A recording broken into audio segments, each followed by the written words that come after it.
Hola, buenas noches. ¿Se escuchan? Perfecto. Bueno, ¿cómo les va? Yo soy la doctora Bowie. Les doy la bienvenida a las reuniones científicas. Soy Noelia. Bueno, estas son las reuniones científicas de FARDIT que hacemos con Bayer todos los meses, ya hace 3 años. Le damos las gracias al doctor Pelizari por la clase que amablemente nos va a dar. Bueno, no quiso más títulos que el Peli, como lo conocemos todos, así que bueno, agradecerle, decir que él es parte de la comisión directiva de FARDIT y que bueno, siempre nos está enseñando, ¿no? En todas las actividades que tenemos. Así que todo tuyo, Peli, muchísimas gracias. Dale, gracias Noé. Estaba hoy con un pequeño problema de conexión, la bicha anda más o menos, así que voy a apagar la cámara para que funcione mejor la historia esta. Bueno, vamos a hablar un poquito de patología intestinal fetal y aportes que podemos llegar a dar desde la resonancia magnética fetal. A modo de introducción, el desarrollo constante de la imagen prenatal, con diagnóstico cada vez más frecuente y más preciso. La ecografía sabemos siempre que es el método de primera elección y la resonancia magnética fetal es un excelente complemento en un montón de patologías. Sobre todo en este tipo de patologías intestinales que vamos a hablar. También es muy útil en la parte de tórax y lo mismo que en el sistema nervioso. El diagnóstico prenatal, cuando lo tomamos con más exactitud, permitimos una vigilancia obstétrica más adecuada, organizamos el nacimiento en una estructura adaptada, sobre todo la gente que está más lejos, y los padres están informados y están preparándose para receptar ese bebé si viene con alguno de los problemitas. Bien, nosotros tenemos que, en la ecografía, como les dije, es la primera intención, y para ver el tubo digestivo en ecografía, sabemos que entre las semanas 6 y 12 puede haber una hernia umbilical fisiológica que luego va a pasar. En la semana 11, aproximadamente 11 y 12, ya estamos viendo y visualizando el estómago como una burbujita negra llena de jugo en el lado izquierdo del abdomen. En la semana 13 ya podemos observar bien, y quizás un poquito antes, la pared abdominal que está bien continua. Antes de la semana 26 ya vamos a empezar a ver las asas intestinales con sus respectivas paredes, vamos a empezar a poder ver las paredes. Y entre la semana 20 y 30 vamos a ver el meconio. Ustedes saben que el meconio se va formando, perdón, de atrás para adelante. O sea, empieza en el recto y se va para arriba. Y el jugo que el bebé traga, que lo que vamos a ver en el intestino delgado, empieza de arriba para abajo. Pero siempre el meconio se ve, lo vamos a ver al revés. Y acá les muestro las primeras imágenes de resonancia de un estudio normal de intestino. Y miren qué fantástico se ve. Esto es como ver prácticamente un colon por enema. Estos son secuencias en T1. En las secuencias en T1, que habitualmente en resonancia magnética fetal la usamos muy poco, solamente en estos casos de intestino, podemos ver todo el marco colónico, siempre y cuando haya meconio, porque el meconio se ve hiper intenso. En las secuencias en T2 no vamos a ver nada del meconio, o sea que se va a ver de color gris. Y en las secuencias T2, donde vamos a ver todos los jugos, el juguito ustedes saben que se ve blanco, entonces podemos ver el jugo gástrico y todo el jugo en la primera porción del intestino. Bien, hacia la semana 23 aproximadamente, ya empezamos a ver el recto sigma, porque ya empieza a fabricarse un poquito el meconio y en esta secuencia T1 lo podemos ya empezar a ver.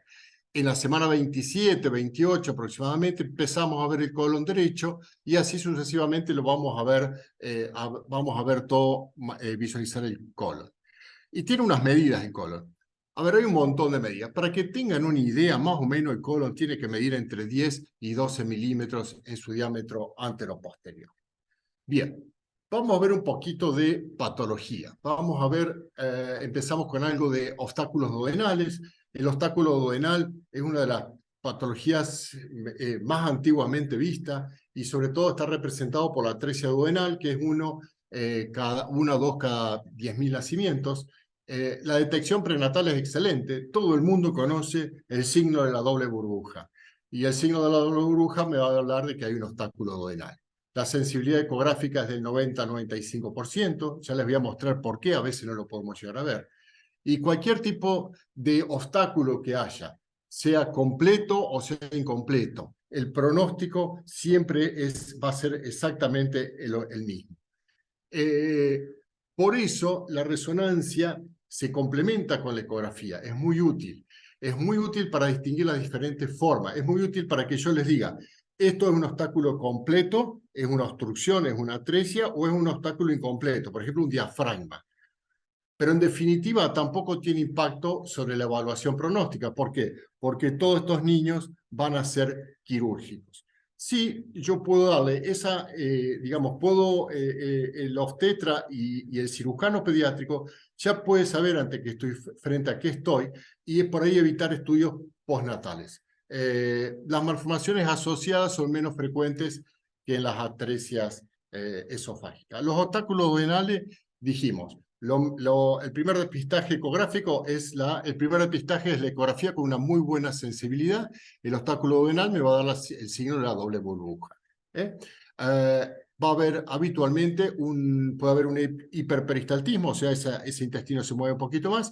Puede haber mucho jugo amniótico, o sea, lo que es un polidramnios. Y el diagnóstico diferencial muchas veces va a ser con una duplicación duodenal. Ya vamos a ver cómo son las diferencias. El rol de la reso confirma el diagnóstico, ver si ese obstáculo es completo o incompleto. También el obstáculo, si es pre o postbacteriano, podemos saber, pero no me interesaría tanto. Sabemos que estos obstáculos duodenales están en relación a la trisomía 21, presente del 30 al 40 de estas patologías en la trisomía 21, y sabemos que entre el 5 y el 15% de los bebés con trisomía 21 se asocian a atresia duodenal o a un obstáculo duodenal. Bien, esto de la doble burbuja en realidad lo aprendimos de los viejos radiólogos, de la radiología pediátrica o quizá de la radiología adulta, no lo sé, pero lo aprendimos de la radiografía. En la radiografía teníamos el signo de la doble burbuja, el primer signo fue un signo radiológico. Y entonces vemos que si la obstrucción es completa, el aire se para en el píloro y no pasa más. Y si la obstrucción es incompleta, de a poquito empieza a pasar el aire distal. Entonces, con estos signos radiológicos de la doble burbuja y la presencia de aire que no pasa o aire que pasa, nosotros lo podemos trasladar a la ecografía y lo podemos trasladar a la resonancia. Esto es una obstrucción completa, esta es una obstrucción incompleta. ¿Qué aprendimos de la ecografía pediátrica? De la ecografía pediátrica aprendimos que podemos ver la pared del intestino y podemos estudiar lo que está pasando dentro del intestino con estas ondas de alta frecuencia. Entonces, acá hay dos segmentos, el D2, que es el segmento proximal, y el D2 con la letra minúscula, que es el segmento distal. Y podemos ver si el juguito, si el líquido que está en la primera porción pasa a la porción más distal.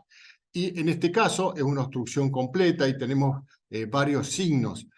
Tenemos el signo que se llama en forma de corazón, que tiene una formita de corazón. Esto habla de una obstrucción completa. O a veces tiene una formita como de ola, más ondulada. También está hablando exactamente de lo mismo. Y cuando vamos a buscar a distal, no va a haber aire en el intestino que lo podamos ver por la ecografía. Bien. Y eso es mucho más interesante verlo por resonancia. Acá tenemos, por ejemplo, un obstáculo duodenal incompleto. Tenemos que ecográficamente hay un signo de la doble burbuja. Como el obstáculo duodenal es incompleto, podemos tener un polidramnios, pero leve, no un polidramnio de esos gigantescos como cuando están en las completas, pero hay un polidramnios de leve a moderado. Y por resonancia podemos ver que hay el signo de la doble burbuja. Bien, ¿cómo yo sé si esto es completo o incompleto? Me voy a ver el colon. Si yo el colon y en esta parte final del recto tengo una señal normal del colon y el calibre del colon es normal, quiere decir que ese feto transitó y fabricó meconio, que el líquido de proximal le llegó a distal, que pudo fabricar con las glicoproteínas el meconio. Entonces, yo sé que ese obstáculo duodenal es incompleto. Entonces la resonancia me aporta para ver el recto y poder medirlo bien y ver cómo está ese meconio, que sería muy difícil muchas veces verlo por ecografía. Bien, acá tenemos este mismo niño, cuando nace tenía el signo de la doble burbuja. A la hora de vida, ojo, que acá parece que no pasara nada, que el aire no pasara, hay que darle tiempo, mire a las 8 horas cómo va pasando. Le hicimos la ecografía y cómo va pasando de un sitio del D1 al D2 por medio de ese pequeño diafragma. Entonces, esto ya lo sospechamos de manera prenatal, la resonancia no fue de gran valor en esta patología. Y acá tenemos un obstáculo duodenal completo. Acá es una atresia. ¿Qué vamos a ver? La imagen ecográfica es exactamente la misma. La imagen de resonancia, si voy a ver la parte alta del tubo digestivo, la doble burbuja del estómago y el duodeno, es exactamente lo mismo. Pero lo que me interesa es ir a la secuencia T1 y ver el colon y ver el recto. Y acá prácticamente no tengo colon, no tengo recto visible. Entonces, quiso decir que este bebé no transitó. Quise decir que esta obstrucción es completa. Bien, tengo otra ayuda para ver si esa obstrucción es completa o no, que es un artefacto por resonancia que se produce por el hiperperistaltismo. Acá el estómago va a estar luchando contra el duodeno para poder pasar el juguito paradistal, pero no va a pasar. Entonces me da todos estos remolinos. Esto se ve en la secuencia de T2 y es un hiperperistaltismo y da este signo de remolino. Y muchas veces estos bebés pueden tener esto otro, le puedo ver el esófago completo. ¿Qué quiere decir ese esófago completo que lo estoy viendo lleno de juguito? Es que el bebé está teniendo un reflujo. Ese feto tiene un reflujo gastroesofágico asociado.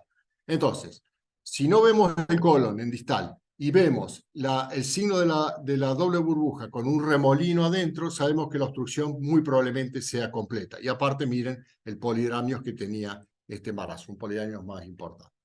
Pero a veces, ojo, porque en este caso, este paciente también tenía un reflujo y el colon estaba normal. O sea que esto fue un obstáculo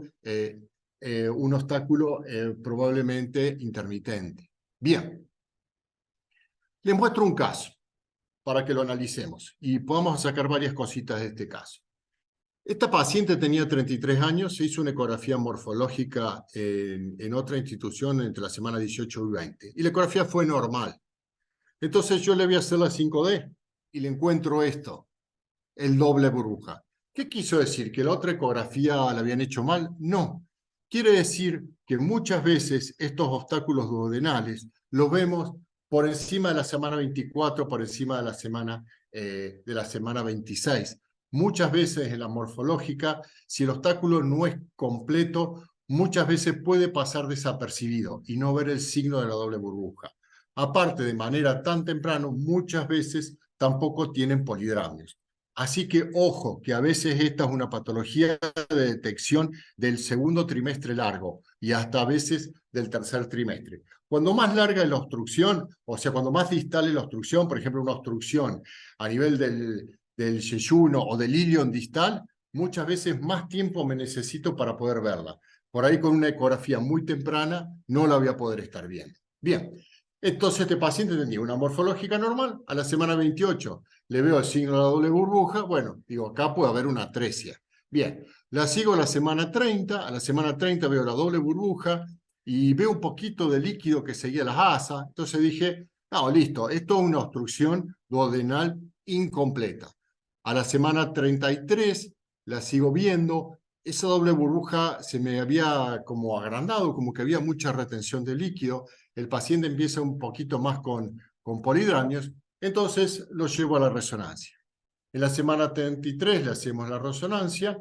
Entonces, como yo les expliqué, acá tenemos el signo de la doble burbuja y tiene un remolino adentro, o sea, ese artefacto que se producía en el T2 y tiene reflujo.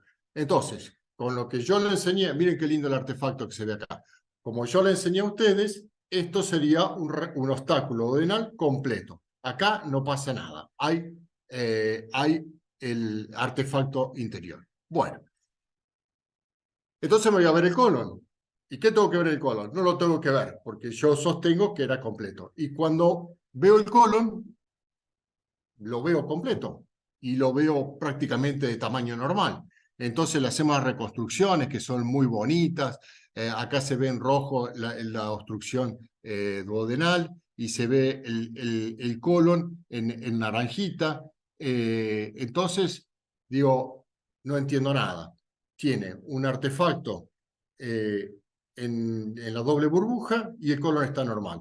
Entonces, ¿este obstáculo duodenal es completo o incompleto? Tengo el artefacto, pero tengo el colon normal. Bueno, en definitiva fue un caso para aprender, porque de esto se va aprendiendo. Nace el niño, y el niño ¿qué tenía? El niño tenía un diafragma duodenal que se había obstruido. O sea, fue originalmente un obstáculo duodenal incompleto, porque tenía un diafragma, o sea que pasaba, por eso no se vio en semana 18 y 20, y luego, en un momento, ese obstáculo se cierra. Entonces, por eso, al cerrar, se empieza con mucho más polidramio, me hace ese reflujo, pero el líquido, el juguito, ya me había pasado y ya ese bebé había formado meconio. Por eso el colon estaba de tamaño normal. Entonces, esto fue un obstáculo duodenal incompleto que se completó a lo largo de la gesta. Bien. Otro caso muy interesante, una vez fue en congreso en Brasil y mostraron el signo de la triple burbuja, y el signo de la triple burbuja ellos decían que era la burbuja del estómago, la burbuja del duodeno y el reflujo gastroesofágico, veían 3 burbujas. Y yo un día hago una ecografía y me encuentro con 3 burbujas, pero las 3 burbujas estaban en paralelo, y le hacemos resonancia y veíamos las 3 burbujas. ¿Qué es esa tercera? Mira acá la ecografía en semana 24, en semana 27, en semana 31. ¿Qué era esa triple burbuja que nosotros estábamos viendo? Había también una obstrucción completa porque había este hiperperistaltismo, o sea que no pasaba, y el colon acá se veía totalmente finito. Bien, y bueno, los cirujanos me mandan la foto una vez que lo operan, y esa tercera burbuja a veces pasa en estas obstrucciones, que hay una vesícula biliar hidrópica como que se pega ahí. Entonces la triple burbuja es la vesícula biliar hidrópica porque tira mucho menos juguito y entonces se dilata y parece una triple burbuja. Bien. Acá les muestro en la semana 33, le hacemos una ecografía y sospechamos con el signo de doble burbuja, una atresia duodenal, etc. Le hacemos a las 35 una resonancia. Estamos con un poquito de polidramios. Ahí estaba el signo de la doble burbuja. Pero algo de juguito pasaba acá el yeyuno. Acá les estoy mostrando una foto de testigo normal. Se tendría que ver así mucho. Y acá se ve algo, pero se ve poquito. Y le hacemos la parte en T1 de colon y el recto estaba normal. El sigmoides y el recto estaban normal, estaban de calibre conservado y estaban en su lugar. Acá el testigo normal como para que lo vean. O sea, que había una obstrucción, en este caso, incompleta. ¿Y a qué se puede ver estas obstrucciones? Bueno, no le pudimos hacer el diagnóstico prenatal, el diagnóstico fue postnatal, había algo de juguito que iba pasando, y en el colon izquierdo estaba a 13 milímetros, o sea que era una obstrucción incompleta. Miren acá 4 horas más tarde cómo pasa el intestino. ¿Y qué fue esto? Fue un páncreas anular. Los páncreas anulares son medios traidores para el diagnóstico. Hay páncreas anulares que le pueden dar una obstrucción completa, que no pase nada, que el feto haga un polidramio importante y que realmente ustedes vean una verdadera obstrucción. Y hay otros casos que el páncreas anular puede dar este caso, o sea que hay un pasaje. Habitualmente da esto, que hay un pequeño pasaje. Y entonces la obstrucción no es completa. Acá tenemos a Diana. Diana tenía este bebé que tenía un feto con un polidramios, tenía un signo de la doble burbuja, tenía una carita que parecía normal, pero tenía un piebot y tenía un dedo superpuesto. Le hicimos cariotipo porque ustedes, como les mostré al principio, tenían relación con las enfermedades cromosómicas. El cariotipo fue normal.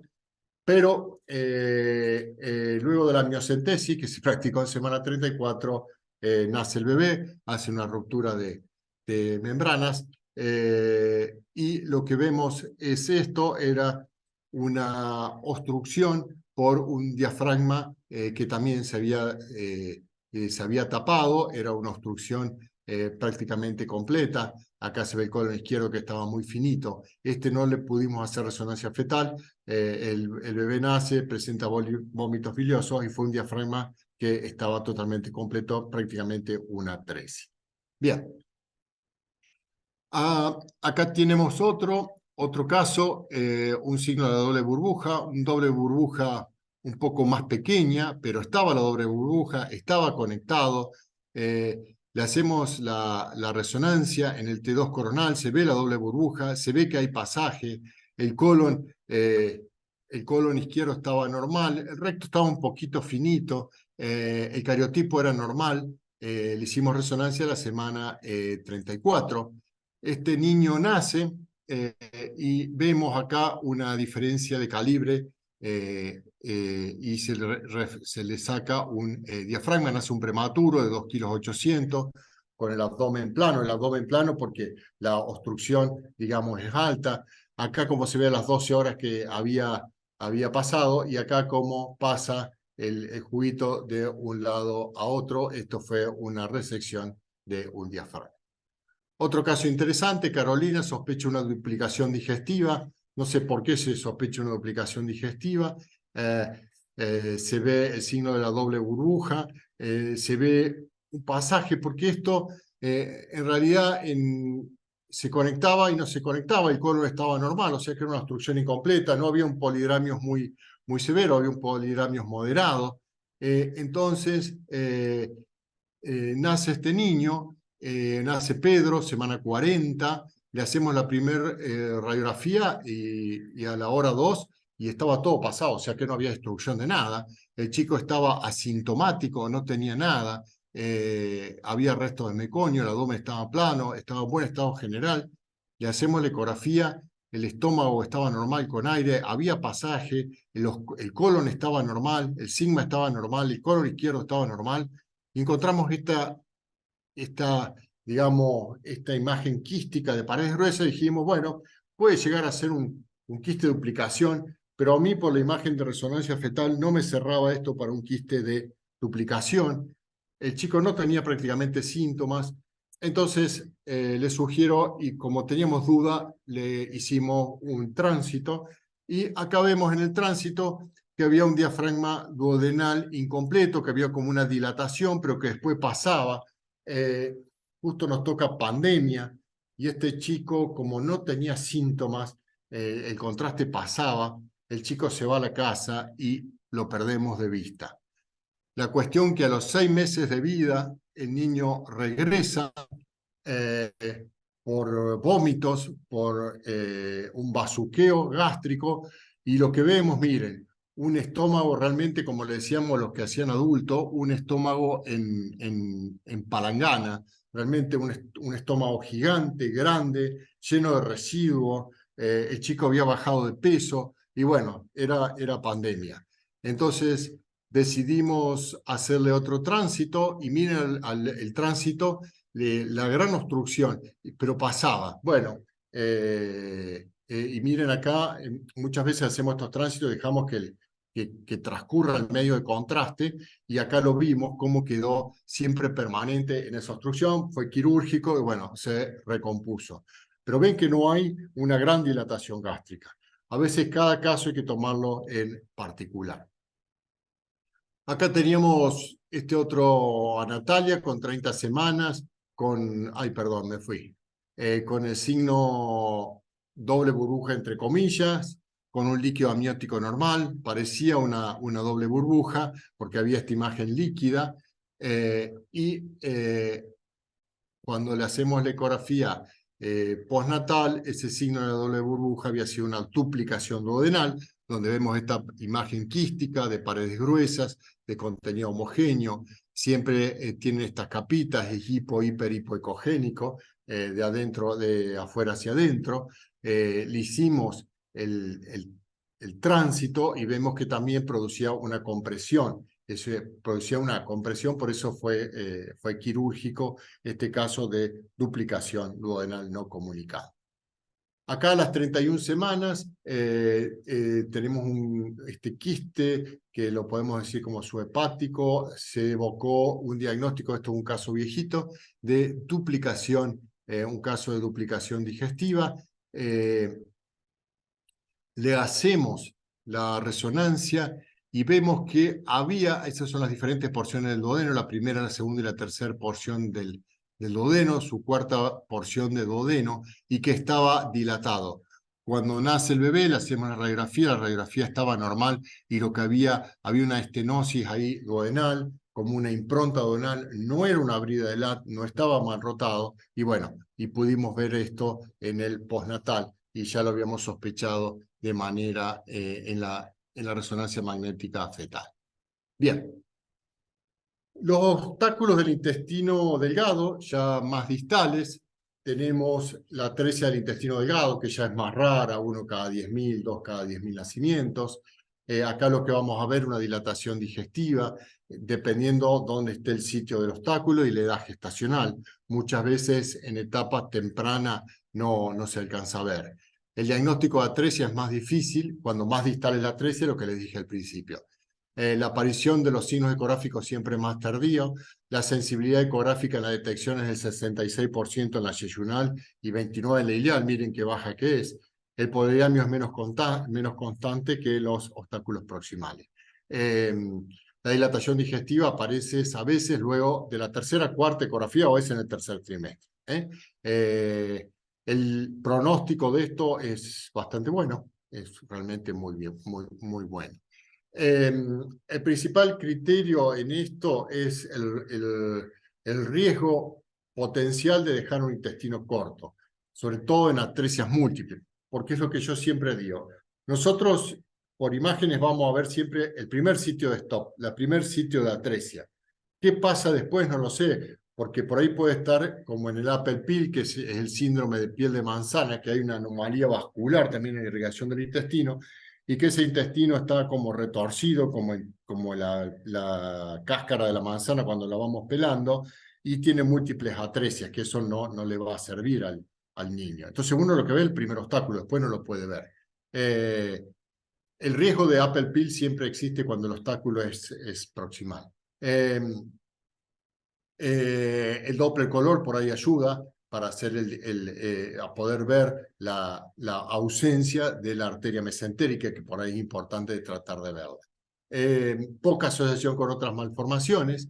Y acá les muestro una resonancia. La resonancia es mucho más simple que la ecografía para ver dónde está la obstrucción. Y uno acá con estas proyecciones en T2, en coronal, puede ver que acá la atresia es más proximal, es una atresia de yeyuno, y en esta es mucho más distal, que es una atresia del ilion distal. En este caso tenemos algo de recto que estamos viendo, o sea que esta se produjo un tiempo más adelante ya con algún polidramio. En esta prácticamente no había polidramio. Acá les muestro un caso de una dilatación proximal. Acá está por ecografía. Ustedes ven que en la ecografía uno ve todo ese boque de líquido que se mueve, pero por ahí no puede ver bien dónde está la obstrucción, como la resonancia es superior a esta imagen ecográfica de la dilatación. Ese mismo paciente a las 34 semanas, como vemos el sitio de obstrucción y cómo podemos ver el recto, que en este caso el recto era muy finito, o sea que en algún momento pasó, pero ahí nomás se obstruyó. Este es un recto de calibre netamente disminuido. Esto era una obstrucción del intestino delgado. Acá tenemos otro caso de obstrucción de intestino delgado, ya un poco más distal, la ecografía como se ve, bueno, tenía vascularización, descartamos el Apple Peel, y acá como se ve en resonancia esa dilatación. Este niño nace, y cuando nace, están las imágenes prenatales, cuando nace a las 3 horas de vida, vemos que estaban todas las asas de intestino delgado, como estaban dilatadas, dando imagen en empedrado. Cuando podemos poner el transductor acá en la sala de neo, este chiquito, vemos que las asas distales delgadas estaban finitas, que el colon transverso estaba extremadamente finito y el colon izquierdo estaba finito, o sea, un colon que no había tenido peristaltismo, que no se había formado por la obstrucción intestinal que había sido más alta. Bien, acá tenemos otra obstrucción de intestino delgado. Acá podemos hacer se ve bien la arteria mesentérica, cómo estaba presente, cómo está la dilatación, el estómago, primera, segunda, tercera, cuarta porción, y cómo seguía a las 33 semanas. Y le hacemos la resonancia, y acá vemos también el signo del remolino, pero en el yeyuno. Entonces sabemos que esta obstrucción fue completa. Lo mismo que habíamos visto en el estómago, acá el juguito remolinea, no puede pasar, entonces podemos ver el signo del artefacto a nivel yeyunal. Bien. El seguimiento ecográfico, esto es importante. A veces hay dilataciones transitorias, no pasado que tenemos feto, que le vemos una dilatación y de repente desaparece. Muchas veces es por espesamiento del contenido. Hay que ir evaluando siempre la evolución y espiar cuando aparece ese polidramios. Bien. Y a veces puede haber complicaciones. Las complicaciones son raras, pero pueden llegar a existir. ¿Cuáles son estas complicaciones que pueden tener estas obstrucciones del intestino delgado? Bueno, netamente son tres. Uno es la ascitis meconial. Acá tenemos mucho líquido acá tenemos un feto con la dilatación, que ya se achicó un poquito la dilatación porque probablemente se ha perforado.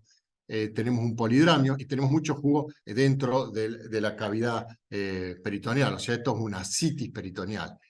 Esa ascitis muchas veces puede terminar en algo peor que se llama pseudoquiste meconial, que se termina formando un gran quiste dentro de la cavidad peritoneal. Esto es una patología grave con el polidramios. Y a veces puede ocurrir esto, que el intestino se puede volvular junto con la ascitis. Esto ya sería con la peritonitis. Esto sería un estadio grave. Es una complicación muy rara que se volvule y que se haga esa peritonitis. A veces la peritonitis la podemos ver por esto. Acá tenemos la ecografía, esta dilatación, y podemos ver en ecografía estas imágenes ecogénicas puntiformes que están dentro del peritoneo.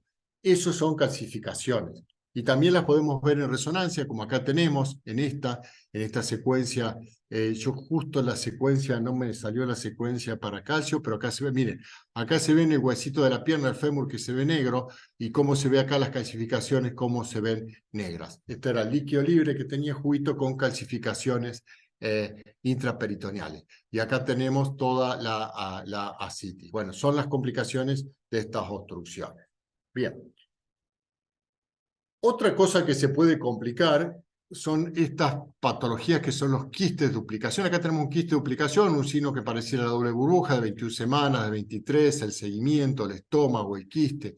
Nace el chico, apenas nace, nos vemos que era un quiste de duplicación, una forma un poquito alargada, no siempre son redonditos. ¿Y qué le pasa a este niño? A los 2 días de vida se invagina. Fue la imaginación más temprana que yo vi en mi vida. Es una imaginación de intestino delgado, una imaginación intestinal aguda tipo yeyuno-yeyunal, fue en este caso. Una imaginación muy chiquita, pero obstruyó totalmente. Entonces, si este quiste de duplicación se puede imaginar a los 2 días de vida, ojo que también se pueden imaginar intraútero. Yo no he visto ninguno, pero bueno, uno siempre lo busca cuando lo ve, lo sigue, no sea cosa que esto se imagine dentro de la panza de la mamá. Entonces, una de las complicaciones a veces de estos quistes puede ser esta obstrucción. Bueno, la rotación intestinal es un mundo, lo vamos a hacer corto, la voy a pasar rápida. Simplemente le voy a decir que cuando hay una anomalía de la rotación, sobre todo en esta anomalía de la rotación, donde hay una brida de la, digamos, donde se comunica, donde se une el ciego con bridas a nivel de la segunda porción del duodeno, que es por una rotación en 180 grados, que es esta, que es la peligrosa, podemos llegar a tener una complicación. Esta es la malrotación intestinal, esto es lo que aprendimos de la ecografía pediátrica, la posición de los vasos mesentéricos. La vena mesentérica normalmente siempre está a la derecha, y la vena cuando está a la izquierda, cuando está invertida, hablamos de malrotación intestinal. ¿Para qué les muestro malrotación? Porque la complicación más grave de la malrotación intestinal es el vólvulo de intestino medio. Entonces, en el vólvulo de intestino medio vamos a ver esto. Este es el artículo original del profesor Pracross, que fue mi profe, que lo publica ya por los años 92. Imagínense el año que viene esto, en la etapa pediátrica, el signo del Whirlpool. Cómo se veía la arteria mesentérica al medio y toda la vena que da vuelta alrededor. Perfecto, acá tenemos la pieza quirúrgica. Bueno, eso mismo se puede ver en el feto. Una de las complicaciones es la malrotación fetal, de la malrotación intestinal es el Whirlpool, el signo del Whirlpool acá en el feto. Y acá vemos toda la rotación en ecografía y cómo se ve fantásticamente, acá se ve cómo se ve fantásticamente en resonancia. Acá tenemos otro, más signo del Whirlpool, o sea que el diagnóstico, hemos tenido ya 4 casos de vólvulo de intestino, como se puede llegar a ver. Acá también en semana 23, en semana 30. Voy a ir un poco más rápido porque si no, no comen los leones, me acaba el tiempo. Y la malrotación a veces puede ser incompleta, que se llama, o sea, ser un iliomesenterio común, que es una de las malrotaciones que no tiene riesgo de vólvulo, donde el intestino delgado se pone a la derecha y el intestino grueso, el colon, a la izquierda. Y lo pudimos ver acá en esta resonancia fetal. Después le hicimos el colon para constatar el delgado a la derecha, el colon a la izquierda. Ese tiene poco riesgo de malrotación. Esto lo vamos a pasar porque es muy complicado. Y otro de los hallazgos que podemos... Bueno, ya les mostré esto de la imaginación en etapa precoz. Les voy a mostrar un poquito de resonancia en los defectos de la pared abdominal, que son principalmente la gastrosquisis y el onfalocele. ¿Qué les quiero mostrar acá de la gastrosquisis? Que es un defecto paraumbilical, generalmente derecho, de la pared abdominal, y hay una herniación libre. Sale el intestino por fuera que no lo recubre ninguna membrana. Y puede salir el delgado, puede salir el grueso, puede salir varios órganos que ya vamos a ir viendo.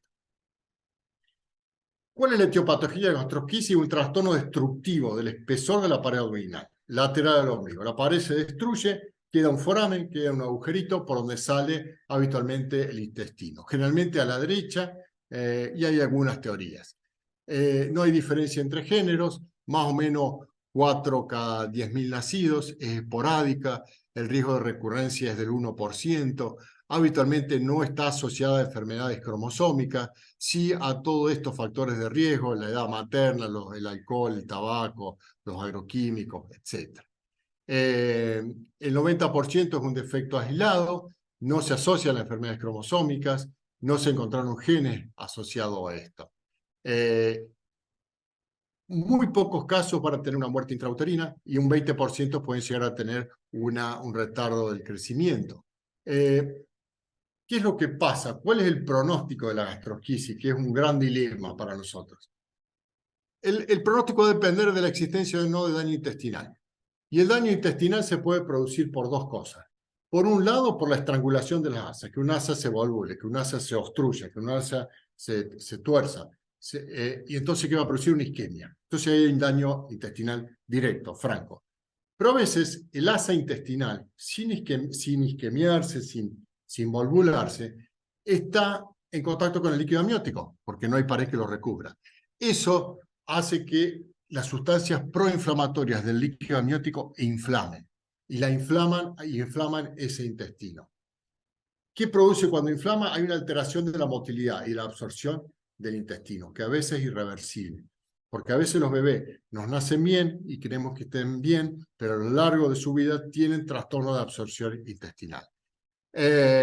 Y tenemos atresia, perforación, vólvulo, que es terrible, por eso la podemos llamar en gastrosquisis compleja, cuando tenemos una atresia, una estenosis o una perforación o una isquemia, que es del 10 al 20% de los casos, que tiene mayor morbilidad. Síndrome de intestino corto, nutrición parenteral, fallo hepático. Y la gastrosquisis simple, que no tiene complicaciones intestinales, tiene mejor pronóstico. De todas maneras, hoy en día las gastrosquisis tienen muy buen pronóstico, que por más que estén perforados, isquémicas, los cirujanos están operando muy bien y andan excelentemente bien estos niños. Bien, vamos a ver algunas de las complicaciones y les voy a mostrar. ¿Cuáles son ¿Cuándo tengo que estar en un feto con una gastrosquisis? ¿Cuál es el signo de complicación? Y es difícil. Algunos autores hablaron de dilatación y aumento del espesor parietal del intestino extraabdominal, o sea, el intestino que está fuera, que está en el líquido amniótico.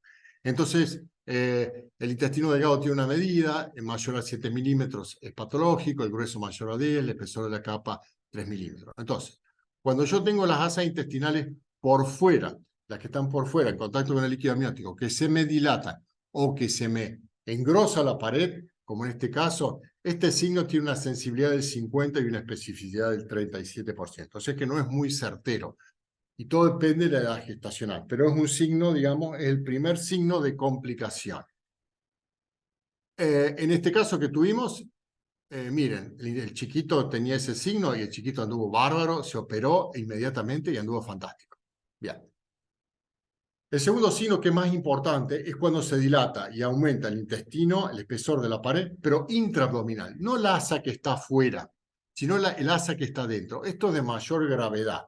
Esto tiene una sensibilidad del 62% y una especificidad del 77% para decir que acá hay un problema, que acá hay una obstrucción, que en algún lado se obstruyó, habitualmente por fuera, las asas que están afuera, o se está obstruyendo el foramen, el agujerito, donde salen las gasas. Entonces esto es un signo de mayor complejidad. Acá tenemos, en este caso, esta atresia de intestino delgado con una complicación, mucha dilatación de asas intestinales en la resonancia, algo de polidramnios, y acá nace el chico, y este chico estaba con las asas, las ven de color más oscuro, mucho más distendido el abdomen, costó mucho la cirugía de este niño, o sea, llevó mucho más tiempo de internación. Esto es lo más grave que puede llegar a ver, que es un signo extremadamente grave, que es el desvanecimiento del intestino.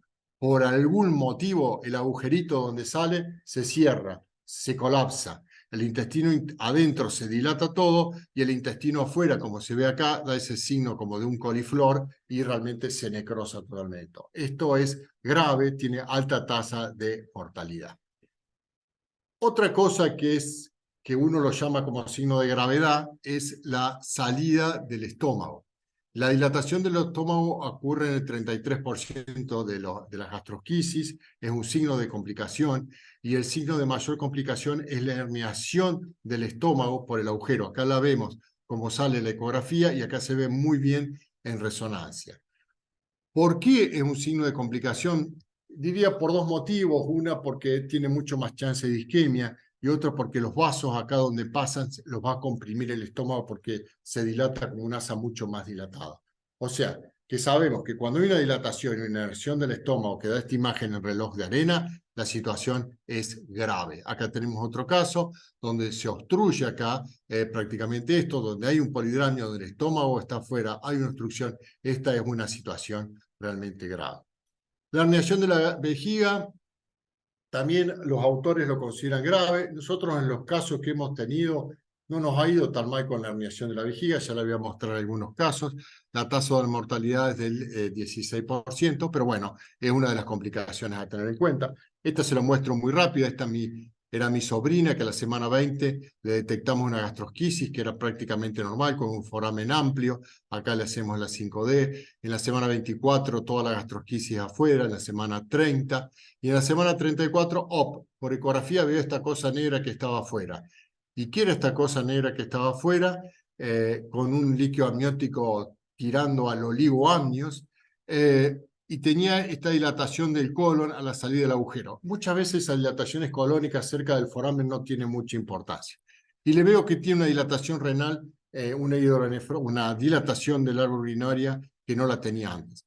¿Qué pasa? Se había salido de la vejiga, estaba estirando la uretra, entonces se me estaba complicando. Acá le hacemos la resonancia, la vejiga estaba totalmente salida afuera, la uretra estaba totalmente estirada, entonces decidimos la extracción de ese feto. El feto tenía, cuando le hacen la extracción, el útero, los ovarios afuera, también la vejiga. El obstetra siempre cuenta que con el dedo apoya sobre la vejiga y sale todo el juguito y se reintegra toda la vejiga dentro de la pared abdominal. Entonces este feto anduvo fantásticamente bien, 24 horas de vida, le controlo, no había más ureterohidronefrosis.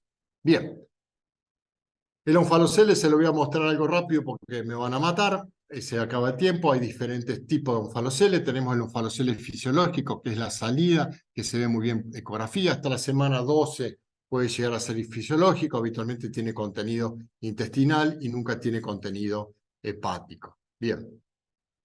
Este onfalocele central muchas veces está asociado a trisomías, a enfermedades genéticas como la triplodía, la trisomía 13, la trisomía 18, como en este caso, con una translucencia nucal amplia. Teníamos salida un onfalocele con intestino adentro, lo seguimos, lo que lo vimos más adelante, tenía ese onfalocele, tenía la oreja de implantación baja, un labio leporino, tenía pivot. Esto terminó siendo una trisomía 18, un síndrome de Ewald. O sea, estos onfaloceles, cuando son medios pequeños, tienen muchas chances de tener enfermedad cromosómica. Bien, acá les voy a mostrar otro onfalocele central, que en este caso fue un onfalocele gigante, a la semana 12, como se vio, a la semana 18, a la semana 23 y a la semana 30, con todo el hígado afuera.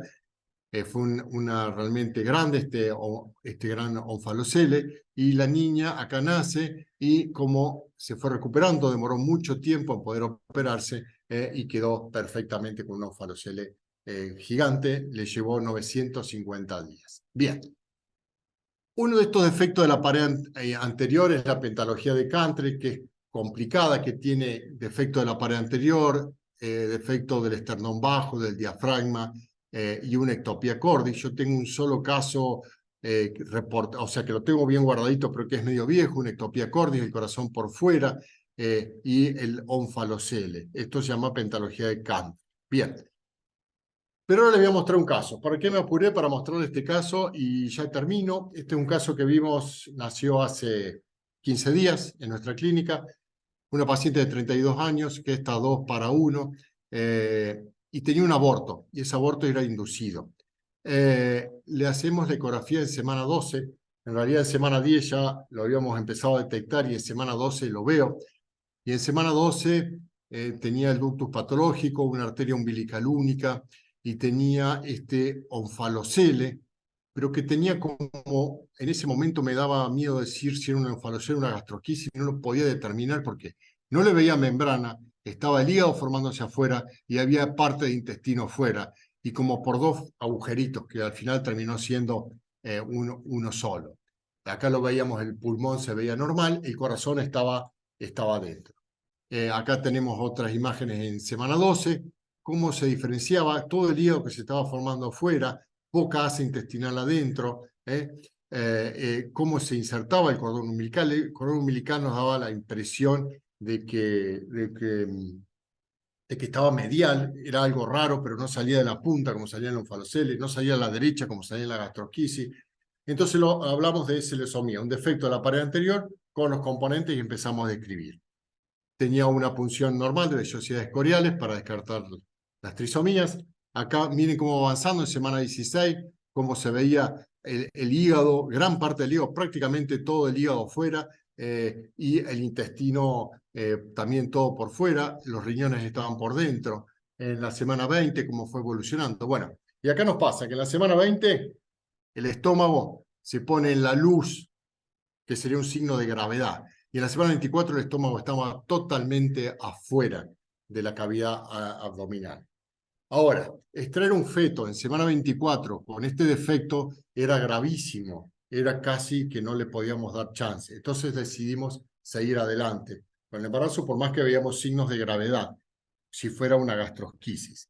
En la semana 29 se dilata el intestino, seguía todo el hígado afuera, el estómago estaba totalmente afuera, todo el intestino se empieza a dilatar en semana 29. En semana 32 le hacemos la ecografía, el intestino no solo está dilatado, sino que el intestino está engrosado, veíamos flujo, el Doppler del ductus estaba patológico, el estómago estaba muy raro, con una pared engrosada, y el líquido amniótico empezó a tener un polidramios muy importante, y el líquido amniótico lleno de membranas. Cuando veo todas esas membranas digo, ojo, esto puede ser sangre, esto puede ser meconio, acá realmente hay una complicación grave.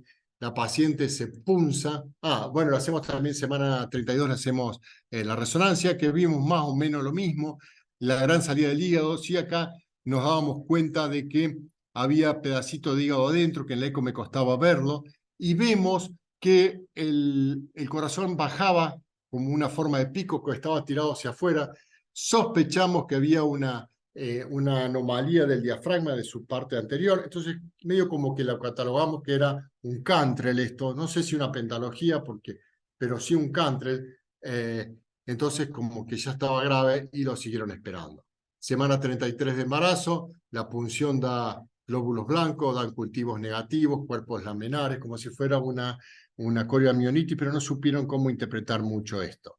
Bien, lo seguimos controlando y yo el corazón realmente lo veía acá abajo, como que estaba, y dije, esto es una ectopía cordia, el estómago se veía afuera, el intestino se había aplastonado todo. Bien, ¿qué hacemos? 35 semanas, ruptura prematura y nace.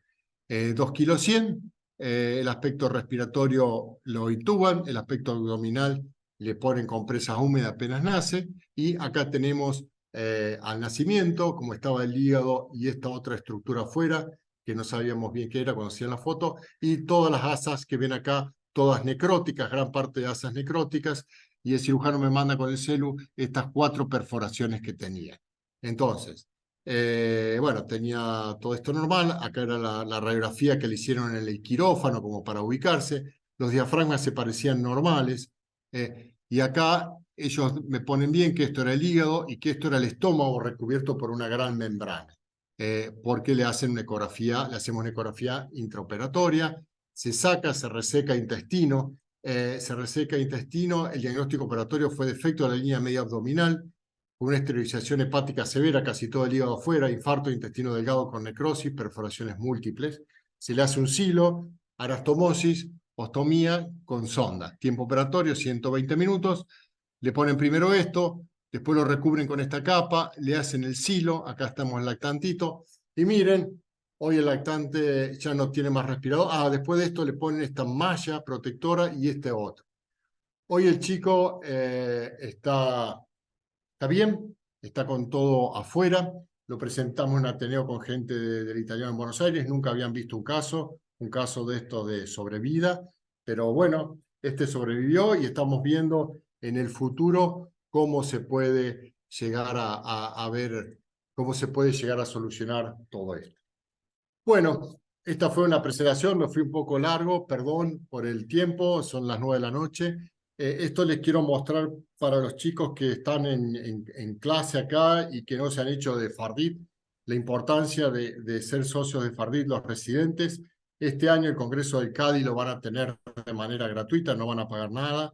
Tienen todas estas ventajas en tener estas clases que en este caso Bayer nos apoya muchísimo. Y es muy importante que ustedes también nos apoyen y participen en esto. Bárbaro, Mario, espectacular la clase, muchísimas gracias. Te paso a leer si querés las preguntas. Dale. Si alguien más tiene, le pido que las ponga. Acá nos preguntan, ¿qué conducta se toma si se encuentra invaginación de un quiste de duplicación intraútero? Nunca lo vi. Creo que no está reportado. Creo que no habría que hacer nada. Depende de la edad gestacional. Primero depende de la edad gestacional. Y por ahí no hay que hacer nada. Yo lo comparo, yo he tenido, les he mostrado, hemos tenido 4 casos de vólvulo, de intestino medio, que es más o menos lo mismo, se produce un proceso de obstrucción y quizá un proceso de necrosis.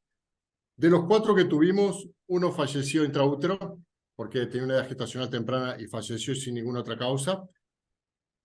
El otro tuvo una resolución espontánea, se desvolvuló solo y nació fantástico. Y los otros 2 nacieron con atresia intestinal. O sea, el sitio de la lesión se necrosó, se estenosó. Cuando nació, le hacen la cirugía cabo a cabo o lo que sea, y los 2 niños vivieron. Entonces, todo depende de la edad gestacional. Si vos lo detectás en semana, porque uno no sabe cuánto hace que está obstruido ahí. Ese es el problema. Quizá uno se dé cuenta por el polidramio, etcétera, pero uno no lo puede saber. Y muchas veces las ecografías son al azar, o sea, porque no le podemos hacer estando ecografía todos los días. Cuando yo veo un quiste de duplicación y el quiste de duplicación es chico, por ahí lo voy controlando cada 15 días o cada 10 días si vos querés. Claro, Las expectantes complicaciones serían. son raras, pero digamos, yo no he visto ninguna invaginación intraútero todavía que se haya publicado. Perfecto, buenísimo. Después te ponen muy buena la clase, muy buena clase, Peli. Muchas gracias, Mario. Saludos desde México. Qué Tuvimos bueno. casi 80 personas, así que la verdad que un éxito, Peli. Muy didáctico, como siempre. Así que si nadie más tiene ninguna duda, te invito a cerrar. A comer. Bueno, agradezco a Noé, una genia. de la gente joven, y eso No, nos hace gracias a vos. falta en Fardit, mucha gente joven que participe, que sude. Esto es una federación para todos los radiólogos de Argentina, y mira, ahí me hablan de México, o sea que están abiertos absolutamente para todo el mundo, sobre todo este tipo de conferencias. Muchas gracias a ustedes por haberme aguantado. No, espectacular. Muchas gracias, Mario. Gracias a Dale, todos. Gracias a chao. Bayer y a Fardit. Hasta luego. Gracias, Gracias. Bayer. Sí.